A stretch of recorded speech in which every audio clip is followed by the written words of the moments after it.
Poison 13 ang laki pala ng TF. Akata naawa kay Denmark. At Luna interesado din sa alter ego battle. Alamin natin ang mga yan, so tara.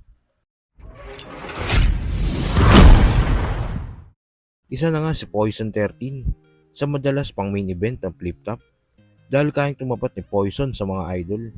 Itong 2025 main event siya sa Ahon 15 Day 3 kontra Sinyo at itong Ahon 16 Day 2 kontra naman kay GL. Parehas pinanalo ni Poison ng mga laban na ito kaya deserve na talaga ni Poison 13 ng malaking talent fee.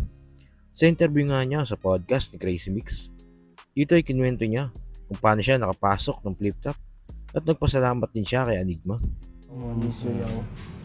Oo, syempre. Ito naman kay Enigma naman, paanong Meron ka bang pagkakakilala mo, paano makitungo sa'yo, mga... May bagay na hindi ka makakalimutan na nangyari. Meron. Yung in-invite niya ako sa... Yun yung kumanta ka. Biniro ko siya nun. Oo. Bunta ako, parang ang yabang ko kasi. Sige, pupunta ako. Pero pasok mo ako sa Flip Top. Ganun ka agad. Sabi niya, yan lang ba habol mo? Huwag ka na pumunta. Right kasi talaga yun si Harik. Oo, tangin na yun. Yan lang pahabol mo. Ano pumunta? Pero sabi mo nun, anong babi mo? Hindi, joke lang, boss. Hindi na ako nag-reply. Oo. Tapos, kunyari bukas na yung Event. Chinat ko siya, boss, pwede pa ba pumunta? Oo naman. Saka yung battle na yan, malay mo para sa'yo talaga. Pero sa ngayon, ano muna? Ito muna. Music. Sige boss, pumunta ako. Tapos nung nagustuhan niya yung performance ko. Tapos yun, Sinabihan niya mag-try out. Hindi niya ako sinabi mag-try out. Sinabi niya na kung ano talaga para sa'yo talaga yung battle, mangyayari yun. Pero lagi mong tatandaan na hindi natatapos ang rap sa rap battle. Yun lagi niya sinasabi. Yun, sinabi niya sa akin yun. Tapos, parang exhibition nga lang daw yan.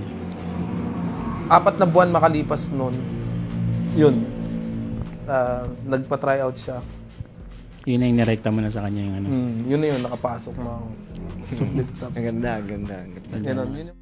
Nagbigay nga din ng hint si Poison 13 ng talent pin niya ngayon sa Flip Top. Yung isang gabi niya nga daw sa pagbattle sa Flip Top, katumbas daw nun ay magtrabaho sa factory na mahigit 1 taon. Ito, simpleng ano lang naman ako noon eh. Simpleng factory worker na kumikita ng minimum wage. Diba? Tapos, ngayon, ayun, nakakatuwa kasi may mga business, may, diba, may, yung isang gabi namin sa Flip Top, pwede natin sabihin na higit 1 taon ko sa pabrika yun. Mga ganyan. Mga ganyan. Sa kabilang balita naman, dahil trending nga ngayon MC ng teritoryo na si Denmark, kaya kahit si Akata ay nagbigay na din ng reaction video dito. Matinding panglalait nga ang sinabi dito ni Akata. Dito ngayon, king ina nyo, pangalawang lapag na ng Mongoloid na to, at ngayon ang taon para sumikat ang Haring Denmark. Tangina, payag ka ba nun, Mongoloid ka? Siyempre pumayag ka na, pangatawanan mo na, alang hindi ka pa umamin, nalata naman. Pero sa kabila nun, naawa din siya. Dahil pag nawala na daw ang hype ni Denmark, iiwan din daw siya ng mga taong nakapaligid sa kanya. Kay Denmark, king ina mo, tinulungan ka lang ng mga yan ha, tanda mo yung mga mukha na yan. Yan yung mga mukha nang gagamit sa'yo hanggat may pakinabang ka. Pero pag hindi ka na pinag-uusapan, ewan ko kung kasama mo pa rin sila. Grade 10 lang, natapos ko. Oo, grade 10 lang natapos. Baka naman may dahilan kung bakit grade 12 lang natapos niya. Nakita niyo naman kung paano magsalita eh. Turuan mo pa kaya yan? Siguro na nakakaintindihan, pero yun nga, ano kaya ang kaso ng mga ganitong tao, no? Huwag mo na i-diagnose. Pigilan mo yung sarili mo, tarantado ka. Hindi mo sasabihin yung mga ganyang bagay. Okay? Nagre-review ka ng battle, hindi ka nagre-review ng mental health. Ng status ng, hindi yan yung pag-usapan natin. Ito, mas may kailangan pa tong gawin sa buhay, pero sana, supportahan nyo sa pagko-content. malay nyo, talagang yan na yung magpapabago ng buhay niya at pwede siya makapag-aral at may mas magawa pa siyang mas maraming maganda para sa kanya at para sa kanyang kapaligiran. Ngayon, dito, may sikap na, bibilang na ng mga salapi. Panis. Nagtrabaho na siya at nagbibilang na ng mga salapi. At yun yung maganda kasi kahit ganyan siya, meron siyang value sa harap ng kanyang salamin at masaya akong marinig na may ganun siyang confidence para lumaban. And yeah, we can make a better world for someone like him. Let's fucking understand kung bakit sila nandyan. Ngayon, hindi naman nila kailangan ng hate. At sa huling balita, di nga nauubusan ng pakulo si Enigma dahil sa ginawa niyang alter ego battle. Tinatao na tuloy yung mga event na madalas rookie lang nakasalang dahil sa mga alter ego na lumalabas ng mga idol pala tulad ni Prick Sanchez at Sinagtala.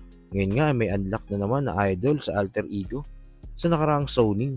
Ito nga is Deadpan sa katauhan ni Shay.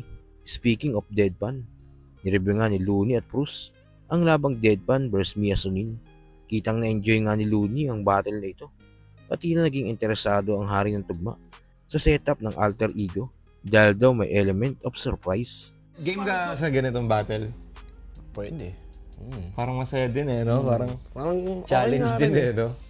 Parang okay Kakaibang din. experience din. Tsaka ibang twist siya ng battle rap na kung tutuusin eh. Yung palang parang gumawa ng ganyan eh. O dahil may may surprise element. Tapos may dadagdag na layer ng angulo. Meron kang maiiwasan na angulo na syempre lalo pag maraming beses ka na bumattle, paulit-ulit na lang yung mga angulo sa'yo eh, di ba? Nakakasawa na rin pakinggan as an audience na ayun na naman, walang ibang ano. So dito kasi madadagdagan ng isa pang di ba sa name flips siya Doon ka atake sa mga reference na tungkol doon sa pangalan ng kalaban mo. Okay din, talino talaga ni Arik din mag-isip ng mga konsepto. Galing nga rin eh. Para tauhin pa yung mga ganyang event.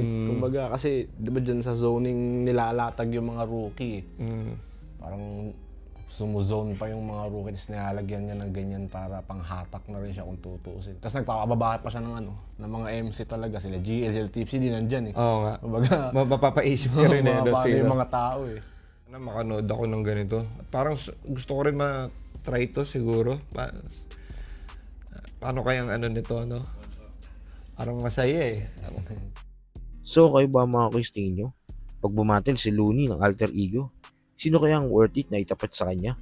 Kung ano man sa loobin mo, comment mo lang sa baba na mapag-usapan natin yan. So yun lang. God bless.